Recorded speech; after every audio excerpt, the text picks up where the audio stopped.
ఓం శ్రీ గురుభ్యో నమః. శ్రీ శ్రీ శ్రీ యోగి రామానంద గురు పాదుకా పూజయామి. కార్తీక పురాణం నిత్య పారాయణం 26వ అధ్యాయం. ఈ అధ్యాయంలో అంబరీషుని ఆశ్రయం గురించి తెలుసుకుందాం.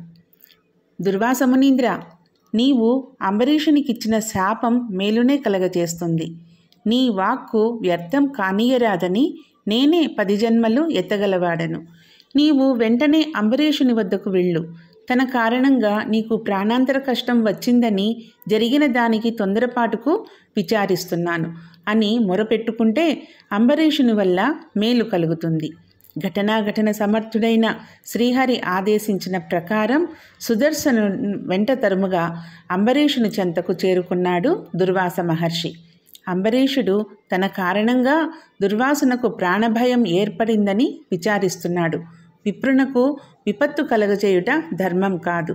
విప్రుని హింసించువాడు, విప్రుని హింసింప చేయువాడు బ్రాహ్మణ హంతకులేనని ధర్మశాస్త్రములు చెబుతున్నాయి. విప్రుని తరిమినవాడు, విప్రుని హత్య చేయించిన వారు హంతక పాతకమునకు గురి కాగలరు. దుర్వాస మహర్షి నా కారణంగా ప్రాణభయంతో అల్లాడుతున్నాడు. తిండి తిప్పలు లేకుండా అలమటిస్తున్నాడు.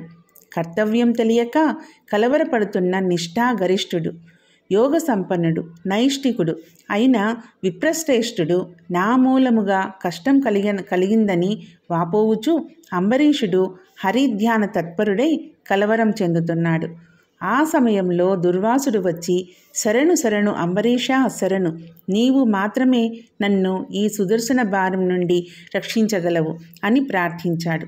కార్తీక పురాణం 26వ రోజు పారాయణ భాగం అంబరీషుని ఆశ్రమాధ్యాయం సమాప్తం.